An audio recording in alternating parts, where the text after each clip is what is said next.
Hello, hello. Going to be doing a watercolor painting today. I'm starting taping down my paper to the pad, just because I like keeping it on the pad because I like moving the pad around, getting my angles. I've been concentrating a lot on watercolors. It's not confident with my watercolors yet. Not as confident as I am with other mediums, but I'm going to do a lot of watercolors, get better, improve, all that jazz. So I'm going to be mixing up some skin tones on my yellow ochre, which I love, cad red. It's one of my favourite yellows, yellow ochre, yellow, green, blue, and some sepia. Just tones it down, tones everything down. Drop sepia into everything. I love it. It's got a hint of green in the brown, so it does tone everything down really well. Just testing out my colours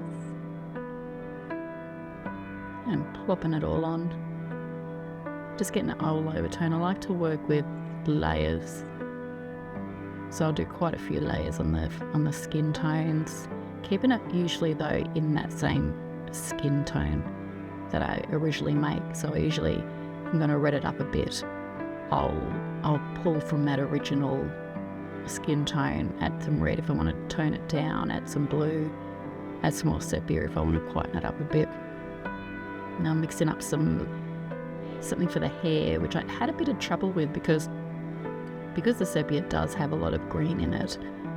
I was trying to tone that green down by adding a lot more blues and reds, but I do love it for a base, so I still always use it. Just juggling some colours. I wanted a dark brown grey for the end result, and because I will be doing a lot of layers, I wasn't too fussed with getting it down, just blocking in some colour in the space.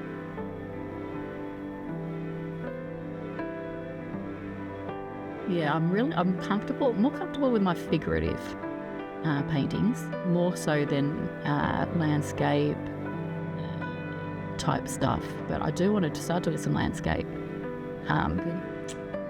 or just to try and get a feel for something different. Because, you get confident with one thing, you don't want to stay there forever. So I want to start moving into some environment work soon. Get out of my comfort zone.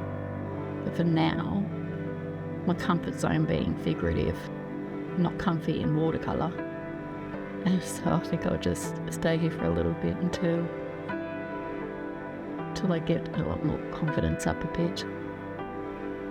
So now I'm adding in some shadows to my skin. Dropping in her nose. Because she's actually she's a jester, so she's clown-like, but I didn't want to go too heavy on the clown and have a big bulbous red nose with heavy eye makeup, and I just wanted to give a little hint of a jester-like character.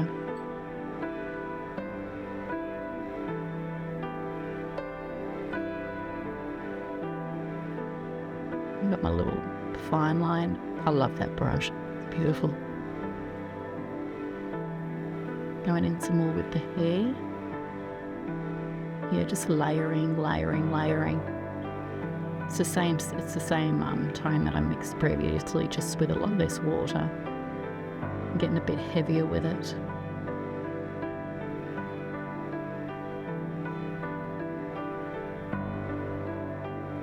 The watercolours I'm using are Van Gogh, so they're not the best quality, but they're pretty nice. They're kind of in between artist qualities, shaded grade. They do for me. They're fine for me. I've used really cheap ones before, really expensive ones before. I'm not fussed, honestly. And it's a really old watercolor palette that I got as a gift a few years ago. I try and keep costs of art supplies to a minimum. I'm a bit of a stingy Scrooge. And I think, well, if it can be done at minimal cost, why not?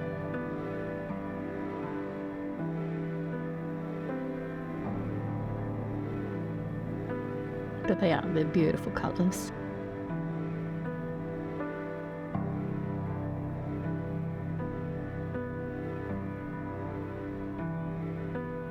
Working in some eyebrows. I always save for last once I'm sure how my skin tones have, that I really like my skin tones before I drop my eyebrows in.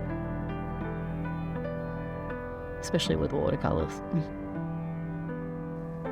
Getting some detail on her collar and adding a little bit more of that Jester-like influence into her costume.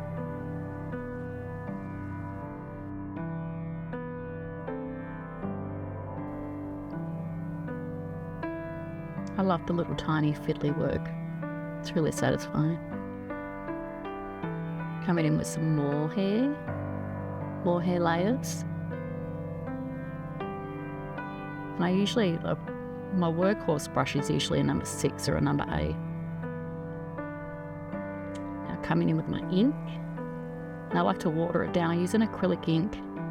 And I water it down usually about 70-30. Just to, it runs a lot nicer. And I like my little scratchy dip pen. I love ink. Ink's like one of my favourite elements to work in. But it's just very light. Got a very fine tip on it. I'm just very light with the I didn't end up lining everything. Just a base outline and some of the elements on her costume and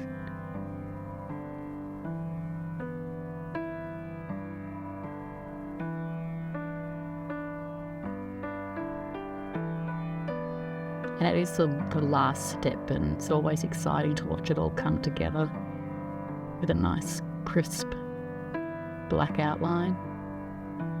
So I don't always line everything, but I did on this one. I like the outcome.